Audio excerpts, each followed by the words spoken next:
Salam salam outsider, le débrief commence maintenant.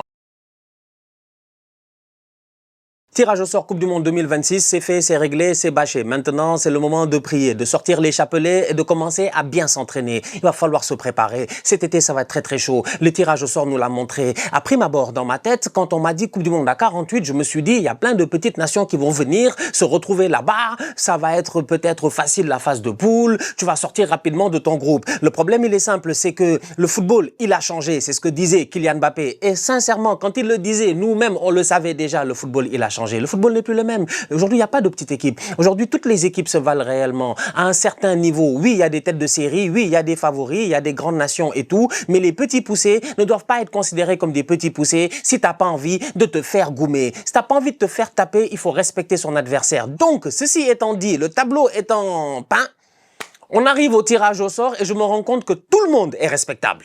Si t'es là, franchement, t'es respectable. Donc, félicitations à tous ceux qui se sont qualifiés pour la Coupe du Monde. Et bonne chance à tous ceux qui vont devoir jouer des playoffs. Groupe A. Afrique du Sud, Mexique, Corée du Sud. Et le vainqueur du playoff D. Le vainqueur du playoff D, ça va être...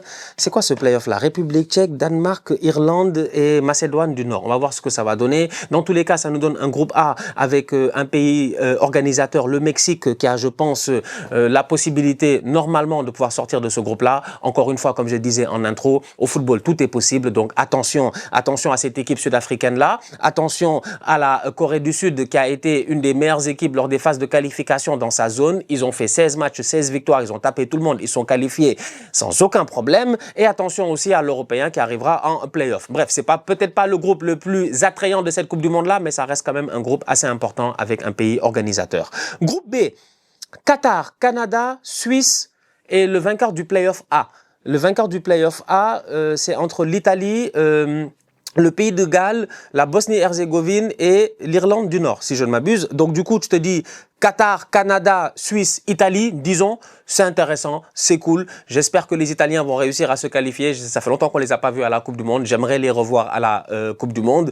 Se qualifier n'est pas simple. La preuve, l'Italie est en barrage. D'un autre côté, les Canadiens qui, après s'être qualifiés pour la Coupe du Monde au Qatar, et ça fait du bien au Canada de se qualifier pour la Coupe du Monde au Qatar parce que ça aurait été, je pense, terrible pour le football canadien d'arriver à ce stade-ci en 2026 et de se qualifier parce que tu es pays organisateur. Le Canada a réussi à se requalifier parce qu'ils étaient déjà qualifiés dans les années 80 et tout, ça faisait super longtemps, mais ils ont réussi à se requalifier à la Coupe du Monde au Qatar, ce qui montrait déjà l'évolution du football canadien au courant des dernières années et tout le travail qui avait été fait. Et au-delà de cela, je pense qu'au courant des 3 dernières années, il y a pas mal de jeunes Canadiens qui ont été motivés, il y a pas mal de jeunes Canadiens aussi qui ont éclos et on le voit dans pas mal de clubs européens. Donc, ça donne un Canada qui est un pays organisateur, n'est pas une des plus grandes nations de football, mais qui a un tout petit peu d'expérience maintenant de Coupe du Monde, avec les Alphonso Davies, les Tejan Buchanan, les, comment ils s'appellent, les Eustachio. Il y a pas mal de boys qui ont eu l'occasion, Jonathan David, il y a pas mal de boys qui ont eu l'occasion de briller déjà au Qatar. Ils avaient fait de beaux matchs.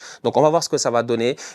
Face au Qatar, d'ailleurs, dans ce groupe-là, la Suisse et peut-être l'Italie. D'ailleurs, Italie-Canada, ça c'est un match où à Montréal, normalement, c'est le bordel. Tellement il y a des Italiens.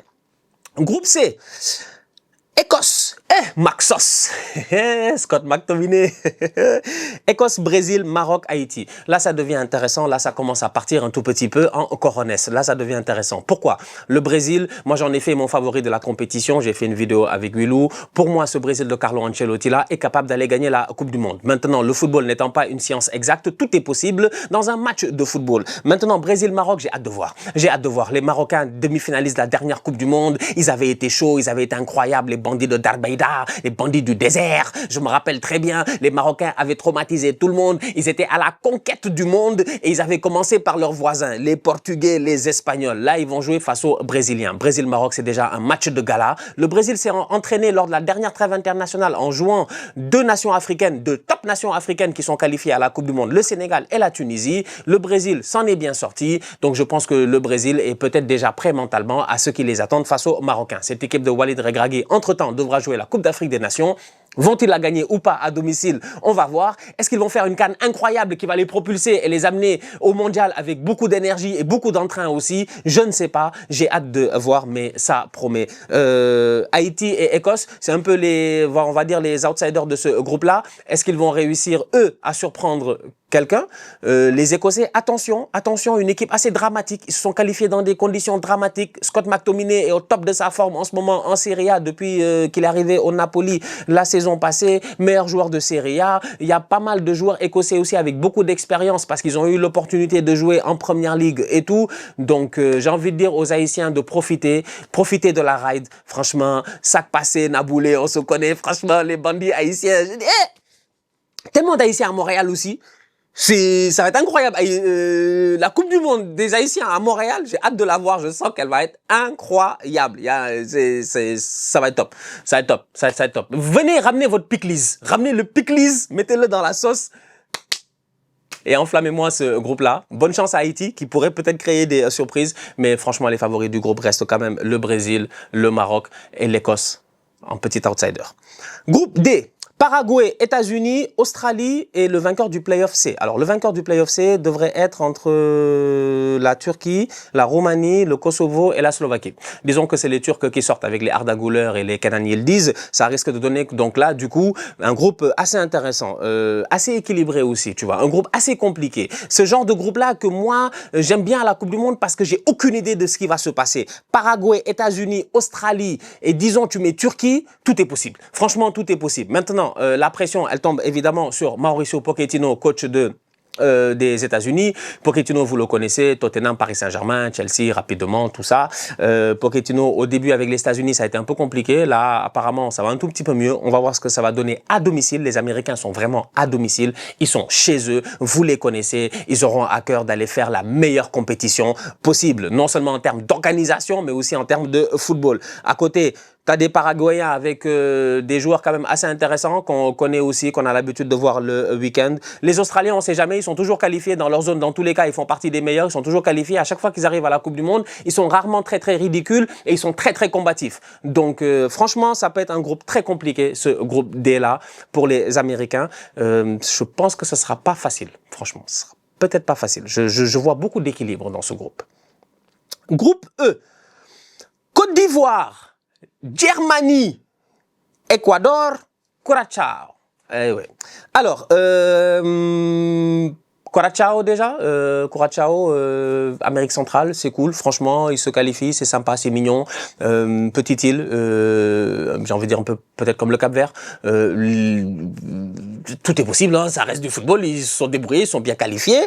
Est-ce qu'ils peuvent créer la surprise dans ce groupe-là? Ça risque d'être très difficile. Malheureusement pour eux, j'ai envie de dire à ces valeureux gars de Curaçao, tout est encore possible. Donc j'attends de voir la compétition, faut pas trop parler non plus. Mais l'Équateur, c'est fort. L'Équateur, c'est très fort. Ça vient avec déjà des défenses de méchants, des Pacho, des Incapié, des Caicedo. On les a vus, nous, le Sénégal, on a eu l'occasion de jouer l'Équateur de NR Valencia lors de la dernière Coupe du Monde. Le match a été compliqué. L'Équateur, c'est de l'intensité physique. C'est vraiment de la bataille quand tu joues contre eux. Donc, Équateur, Allemagne, vous les connaissez, c'est un favori pour la Coupe du Monde. L'Allemagne, c'est l'Allemagne. L'Allemagne, c'est 4 Coupes du Monde. L'Allemagne, c'est des légendes. Donc, déjà là, c'est assez compliqué. J'ai envie de dire que tu rajoutes la Côte d'Ivoire, champion d'Afrique, qui est aussi une équipe dangereuse, qui, je pense, dans la phase de qualification à la Coupe du Monde, n'a presque pas encaissé de but, ou n'a juste pas encaissé de but. Donc, c'est une Côte d'Ivoire avec Emers Faye aussi, qui surfe encore sur ce qui s'est passé à la dernière CAN chez eux. Cabrimore peut-il mourir encore? Ils étaient éliminés, ils se sont qualifiés comme meilleur troisième, ils ont éliminé le Sénégal champion en titre et ils sont allés gagner la Coupe d'Afrique des Nations en finale face au Nigeria.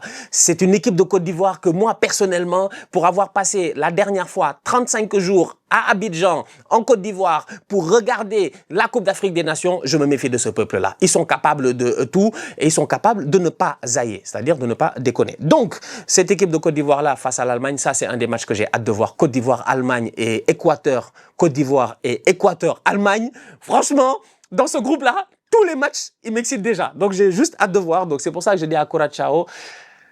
Peut-être ça va être à la fin. Curaçao, ciao, ciao, à Curaçao. Curaçao, je sais pas. Stan, tu abuses. Groupe F. Les Allemands, en passant, ils vont devoir se gérer. Ça fait 2 Coupes du Monde d'affilée qui font les tocards. Franchement, il faut que les tocards. Chaque fois, tu les attends, ils font les tocards. L'Euro passé, ça a été un peu plus compliqué. Ils sont éliminés par l'Espagne, un match couperé, très serré. Il y avait main de Cucurella, tu vois. Donc, il y a plein de choses qui auraient pu faire que l'Allemagne, à domicile, lors de l'Euro, aurait pu mieux performer, mais ils sont tombés face à la meilleure équipe de la compétition, tu vois. Donc, l'Euro passé, j'oublie. Mais avant ça, les autres compétitions de l'Allemagne, ces dernières années, surtout en Coupe du Monde, ont été assez compliquées. La dernière Coupe du Monde, on s'en rappelle, avec le Japon, tout ça, c'était le bordel. Donc, les Allemands, je pense qu'ils auront à cœur de mieux performer.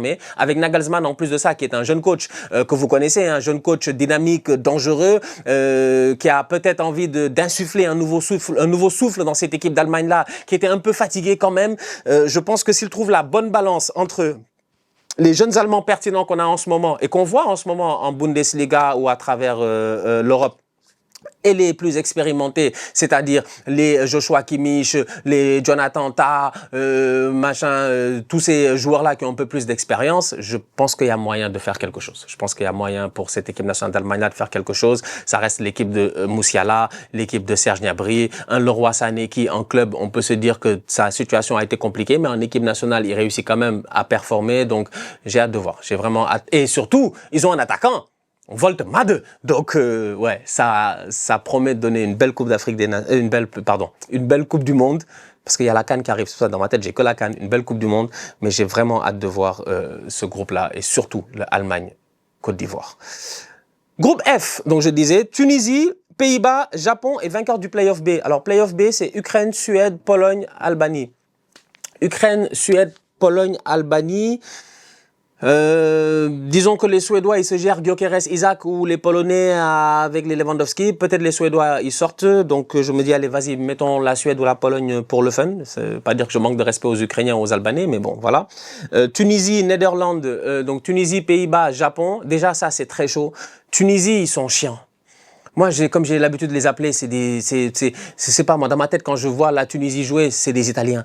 Genre, il y a un match en Coupe d'Afrique des Nations qui nous traumatise, c'est Tunisie-Mali. À chaque fois qu'il y a ça, c'est un score binaire, c'est 0-1, 1-0, 0-1, 0-0, 0-1, 1-0. La Tunisie, ils encaissent pas beaucoup de buts, ils savent très bien défendre, tu vois. Ils ont cette mentalité un tout petit peu, j'ai envie de dire, à l'italienne dans leur football. Donc, la Tunisie, face aux Pays-Bas, ça promet. Les Tunisiens ont joué récemment lors de la trêve internationale face au Brésil. Ils auraient pu taper les Brésiliens. Ils ont fait un très bon match face aux Brésiliens, franchement. Ne serait-ce que s'il n'y avait pas eu, je pense qu'il y a eu un penalty, non? C'est un penalty qui a permis aux Brésiliens de revenir dans le score, de revenir au score pour faire match nul, mais c'était un très bon match de la part des Tunisiens. Donc j'ai hâte de voir cette nouvelle génération de Tunisie avec plein de nouveaux jeunes joueurs aussi, super excitants. Les Néerlandais, vous les connaissez. Historiquement, c'est une grande nation de football. Malheureusement, ils n'ont jamais gagné la Coupe du Monde, donc ils vont revenir encore avec une belle équipe et ça, on le sait. Les joueurs néerlandais, vous les connaissez chaque week-end, que ce soit des Van Dijk, des Frimpong, comment il s'appelle, Xavi Simons, Memphis Depay, au milieu de terrain Gravenberch, Frenkie de Jong, Cody Gakpo. Franchement, c'est les Pays-Bas. Maintenant, les Pays-Bas, c'est une équipe de compétition aussi. La dernière fois, je me rappelle, premier match du Sénégal, c'est face aux Pays-Bas. Le match est très serré. En fin de rencontre, on baisse un peu le niveau et je pense qu'à la 80 et quelques minutes, t'as Cody Gakpo qui vient pour nous crucifier pour permettre aux Néerlandais de remporter ce match-là. Donc, attention aux Néerlandais. Vont-ils réussir à faire une bonne compétition? Je ne sais pas, mais je sais que franchement, ils ont une belle génération. Les Japonais, pour moi, c'est vraiment l'outsider des outsiders. Faut se méfier d'eux. La dernière Coupe du Monde, ils étaient déjà venus avec des bails de manga, on n'avait pas compris. Les samouraïs japonais, ils sont pas là pour rigoler. Franchement, ils sont pas là pour rigoler, ils savent jouer au football. Ils ont le même coach depuis des années et des années.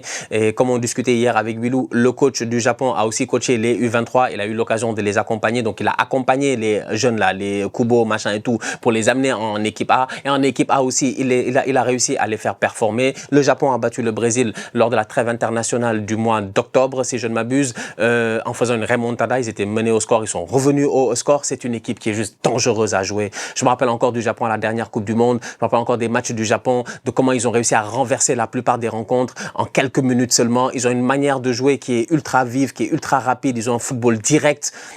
Et les années sont passées et 2002, c'est loin quand ils ont organisé une Coupe du Monde et qu'on disait peut-être que oui, ça permettait au Japon de machin. Non, non, non. Là, les choses ont changé. Les Japonais, maintenant, en Bundesliga, il n'y a que des top players japonais. Comment on appelle ça? En Espagne, il y a pas mal de joueurs japonais super intéressants, tu vois. Et en Angleterre aussi, il y en a quelques-uns. Donc, ouais, j'ai hâte de voir ce groupe-là et je pense que ça va être un groupe là aussi assez serré entre la Tunisie, les Pays-Bas et le Japon. La chance de finir parmi les meilleurs troisièmes est toujours possible et tout. Mais si tu rajoutes dans ce groupe-là, par exemple, la Pologne ou la Suède, pour moi, ça devient presque un groupe de la mort. Franchement. Tunisie, Pays-Bas, Japon, Suède. Ça, c'est un groupe, il est dur à prédire. Il est dur. Prédit Tunisie-Suède, toi, tu sais qui va gagner? Japon-Suède, tu sais qui va gagner? Je sais pas, tout dépend de comment Isaac et Gyökeres ils arrivent, tu vois. Donc ouais, ça promet, mais voilà un groupe super intéressant.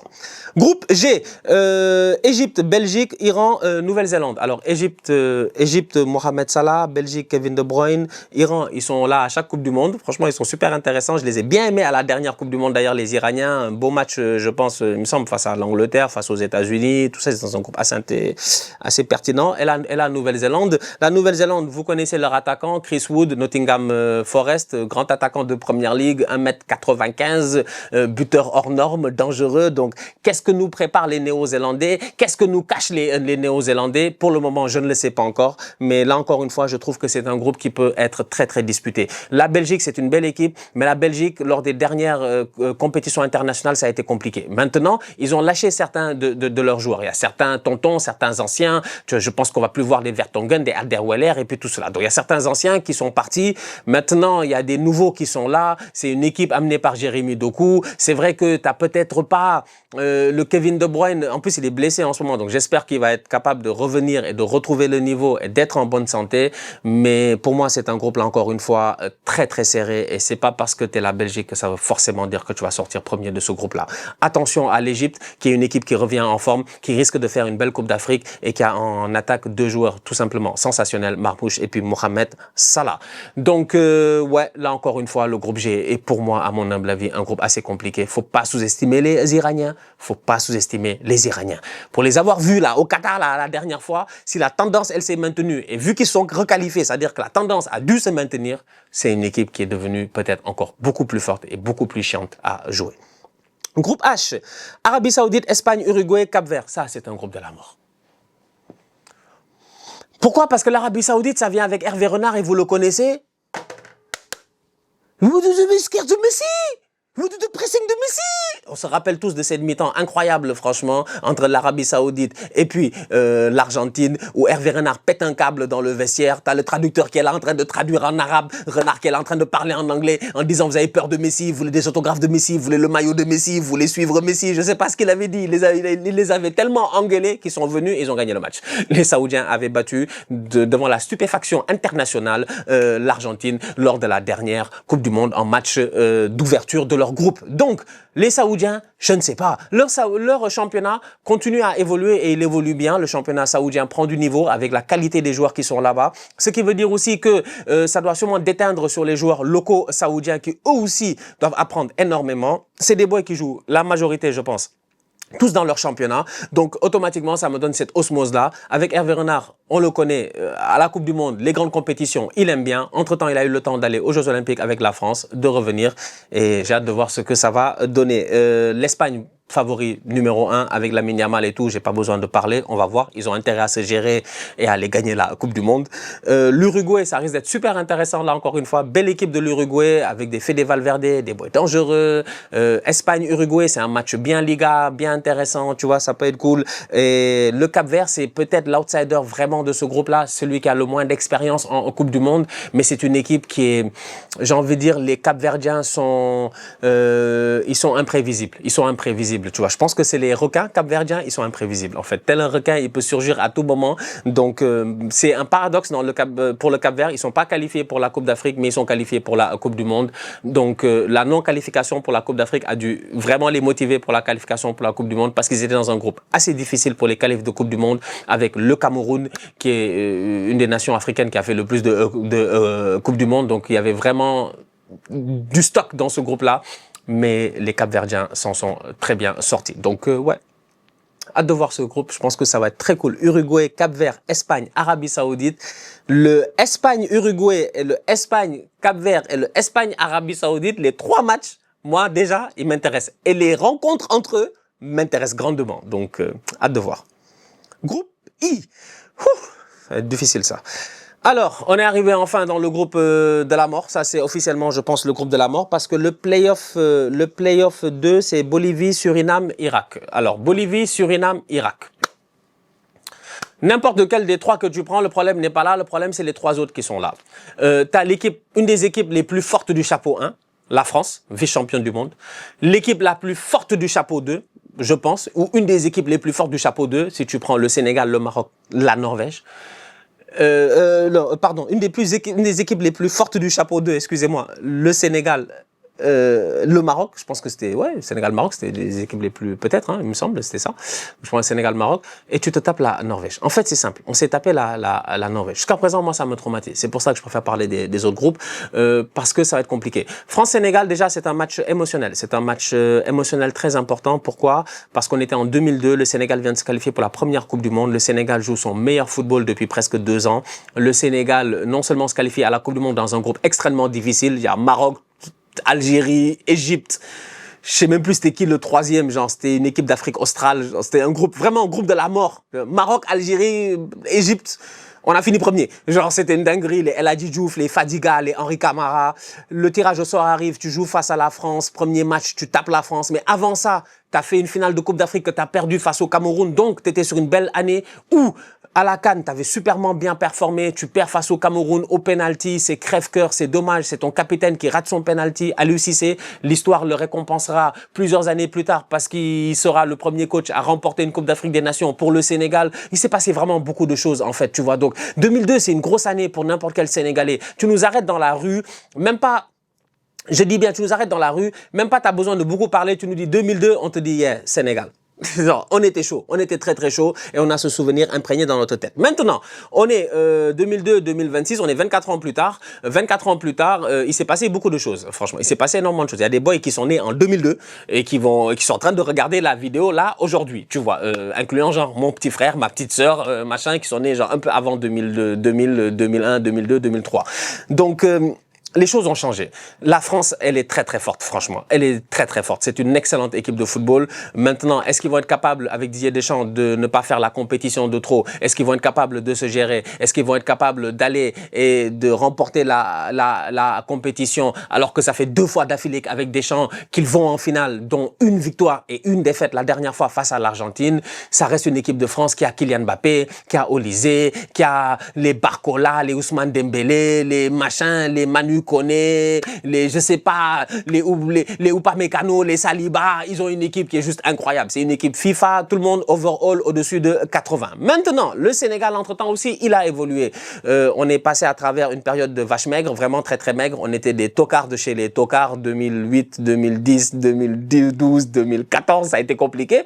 Mais on est revenu sur la map football. C'est la 3e fois d'affilée qu'on se qualifie pour la Coupe du Monde. On s'est qualifié en 2018. On est éliminé, première équipe de l'histoire à être éliminée au fair play. On a été éliminé en phase de poule parce que les Japonais avaient moins de cartons jaunes que nous. On va dire que le football japonais est moins physique que le football sénégalais. Voilà, ils ont été un peu plus disciplinés. Donc ça s'est joué vraiment au carton jaune. On n'a pas été éliminé parce qu'on a fini dernier. C'est un peu dommage. La Coupe du Monde dernière, on sort du groupe. Malheureusement, avant la Coupe du Monde, on perd Sadio Mané, le joueur le plus important. Et on perd aussi certains joueurs sous blessure durant la compétition. Donc quand on arrive face à l'Angleterre, on perd 3-0. Il n'y a rien à dire. Ils sont meilleurs que nous. Cette année, on joue la France. En premier match de Coupe du Monde, j'ai hâte de voir. Franchement, j'ai juste hâte de voir. On a une nouvelle génération super top avec des boys super top, des jeunes qui savent jouer au football, qui côtoient dans leur club tous ces grands joueurs-là.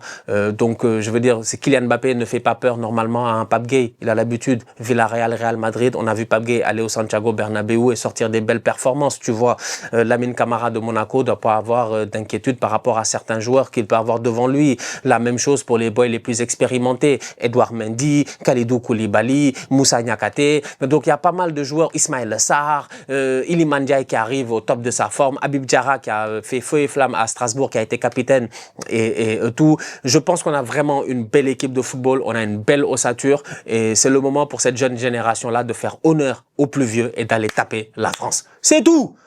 On n'est pas amis les Français. Je suis ami avec Wilou jusqu'au jour du match. Que le meilleur gagne. Donc ça donne un groupe super compliqué. France, Sénégal, Norvège. Et la Norvège, c'est Haaland, c'est Odegaard. C'est la Norvège qui a tapé l'Italie, genre 4-1 là-bas à San Siro, 3-0 là-bas en Norvège. Ils sont juste trop forts. Donc pour moi, c'est ça, le vrai groupe de la mort. Parce que ça risque d'être super dur, en fait. France-Norvège, c'est compliqué pour la France. France-Sénégal, c'est compliqué pour la France. Sénégal, les deux sont compliqués. Norvège, les deux sont compliqués. Que ce soit la France ou le Sénégal. Donc c'est compliqué. À suivre. Groupe J, Algérie, Argentine, Autriche, Jordanie. Autriche, Jordanie, un peu moins connaisseur, donc hâte de voir, je connais pas mal de joueurs autrichiens, oui, il y en a surtout beaucoup en Bundesliga. Autriche de Arnautovic, machin, tout ça.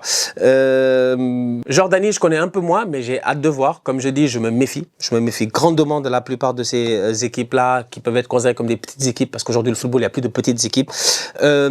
Argentine, Algérie, c'est le match qui m'excite le plus. J'attends que ça. Ouais, 1, 2, 3, viva l'Algérie, la Tahia, Jazaïr, ils vont nous fatiguer, les DZ. Eux, ils tapent l'Argentine. Je les connais. Ils vont dire on est champion du monde. Je les connais. C'est pas la peine de beaucoup parler. J'ai juste hâte de voir ce que ça va donner. L'Argentine est championne du monde, évidemment. Elle va venir avec un Léo Messi, qui aura quoi, 38 ans ou 39 ans l'été prochain. C'est un Messi qui est peut-être sur le point de gagner la MLS. Je pense que la finale, c'est ce week-end. C'est un Messi qui fonctionne très bien jusqu'à présent avec l'équipe nationale d'Argentine. On se rappelle la Coupe du Monde au Qatar. C'est vraiment les Argentins, ils ont décidé tous ensemble de jouer pour Messi. Donc, tu avais vraiment 10 joueurs qui jouaient pour Messi et les 10 joueurs ensemble faisaient un 11e joueur. Et avec Messi, on dirait qu'ils étaient 12 joueurs sur le terrain. Donc, il y avait vraiment cette mentalité-là sous Scaloni qui a bien fonctionné avec des De Paul, tout ça, Di Maria qui arrive, qui joue presque juste la finale, mais qui est incroyable. C'est-à-dire, il y a toute une volonté populaire de vouloir faire gagner Léo Messi, que je me dis, un Messi qui, ça fait 2 ans, il est aux États-Unis, il remplit tous les stades aux États-Unis, tous les matchs de l'Argentine sera à domicile. Donc, attention. Sauf peut-être face à l'Algérie. Qui sait? Il y a toujours un drapeau algérien dans les stades. Là, au moins, ils auront l'opportunité de remplir tout le stade. Groupe K. Ouzbékistan, Portugal, Colombie et le vainqueur du playoff Jamaïque. C'est quoi ce playoff là? Le vainqueur du playoff entre, c'est quoi ça? C'est Jamaïque, RDC et le troisième, je sais même pas si. Je sais pas, Jamaïque, RDC. Bon, déjà, RDC, ils ont intérêt à se qualifier. Donc, disons que la RDC, ils sont là. Ça fait Colombie, Portugal, RDC, Ouzbékistan. C'est un bon groupe. Franchement, c'est un bon groupe, vu la forme de la RDC en ce moment. RDC, en plus, la RDC, c'est des Congolais. On connaît les Congolais. Je connais très bien les Congolais. Ils aiment une chose, c'est les caméras. C'est pas pour rien qu'ils sont dans la sapologie. Ça sert à quoi d'être dans la sapologie si on peut pas voir? Donc, ils aiment les caméras. Là, ils vont venir, ils vont voir les caméras du monde entier. Ils vont jouer le Portugal, ils vont jouer la Colombie, ils vont voir les Luis Diaz, les Cristiano, les Bruno Fernandes, ils vont sortir sûrement de belles performances. Donc, ça promet d'être un groupe assez compliqué, je pense, aussi, assez serré. Tout est possible. Attention aux Colombiens parce qu'ils sont quand même très, très forts. Les Ouzbeks, je connais pas trop, mais je sais que leur coach, apparemment, c'est Cannavaro et leur défenseur, c'est Kusanov de Manchester City. Donc, à suivre. Et enfin, on finit avec le groupe L. Panama, Angleterre, Croatie, Ghana. J'ai hâte de voir l'Angleterre-Ghana. Je veux voir Semenyo, je veux voir Kudus contre les frérots contre qui ils jouent chaque week-end. Je veux voir ça. Je veux voir les Ghanéens, je veux voir la terreur du Ghana face à l'Angleterre. Ghana-Angleterre, ça c'est un match qui, je pense, à travers l'Angleterre, il y aura de l'ambiance. Il y aura de l'ambiance. Et Ghana-Angleterre, ce qui est drôle aussi, c'est que tu auras tous les Niger qui sont pas qualifiés, qui vont hate le Ghana et qui vont faire les Anglais. Ça va être trop cool. Je sens que là-bas, le banter en ligne va être incroyable dans ce contexte-là, entre le Ghana et l'Angleterre. Sinon, Croatie, vous les connaissez, ça fait 2 Coupes du Monde d'affilée qui sont dans le dernier carré, donc attention aux Croates. C'est toujours le même effectif, donc ils prennent de l'âge, mais ils réussissent quand même à tenir. Vont-ils réussir à le refaire encore une fois avec des Perisic et des Modric? J'ai hâte de voir. Sinon, le Panama, Panama, c'est un peu le petit poussé, équipe que je connais un peu moins, évidemment. J'ai hâte de voir ce qu'ils peuvent faire dans ce groupe-là. Mais l'Angleterre reste favorite de la Coupe du Monde, même avec l'Espagne, je pense, avec le Brésil, avec l'Argentine, la France, ça reste les favoris de la Coupe du Monde. C'est une Angleterre qui arrive avec Thomas Tuchel, avec l'ambition de gagner la Coupe du Monde. C'est une des plus belles générations anglaises qu'ils ont eues depuis, je pense, très longtemps. Et ils arrivent tous à maturité. Saka est à maturité, Foden est à maturité, Cole Palmer est à maturité, Harry Kane a dépassé la maturité, Bellingham est à maturité. C'est-à-dire que l'effectif au complet, Trent Alexander-Arnold, je l'espère, reviendra de blessure, reprendra la forme, sera à maturité. Même si tu rajoutes les petits, les Morgan Rogers, les Eze et machin. Elliot Anderson, Marc Guéhi, c'est une top équipe franchement. Jordan Pickford dans les buts, c'est vraiment une top équipe l'Angleterre. Si elle est bien coachée, et pour le moment on voit qu'avec Tuchel elle est bien coachée, ils sont capables d'aller peut-être remporter le premier mondial de leur histoire depuis 1966. Donc voilà, j'ai hâte de voir ce que ça va donner. C'est ça un peu. France-Sénégal, France-Sénégal. France-Sénégal, j'attends juste le discours de El Hadji Diouf. C'est que El Hadji doit rentrer dans le vestiaire en faisant le discours du siècle. Il va faire un discours tellement... Non, les gars vont paniquer. Les gars vont rentrer sur le terrain. Ils vont dire... Non. Ils ont cru qu'on était leurs copains, les Français. Ils ont cru qu'on était leurs copains. C'est le moment de régler tous les contentieux qu'on a eu durant ces... Eh ouais, vous avez eu de la chance, machin. C'est parce que Zidane n'était pas là. C'est parce que... Vous êtes venus. On était au Yokohama Stadium là-bas, au Japon, et on vous a tapé 1-0. On va jamais oublier. But de Pape Bouba Diop, paix à son âme, qui marque le premier but de la Coupe du Monde 2002, qui offre au Sénégal cette victoire-là. Je me rappelle encore de la top performance des Sénégalais, du poteau de David Trezeguet et du poteau de Thierry Henry. J'ai hâte de voir. Franchement, je suis trop excité. Je suis content. En plus, je disais à Willou hier, en vidéo d'ailleurs, je lui disais, je veux France-Sénégal. Merci mon Dieu de nous avoir donné France-Sénégal. Maintenant, c'est à nous de jouer et de live up to the expectations. Yeah, we have to live up to the expectations.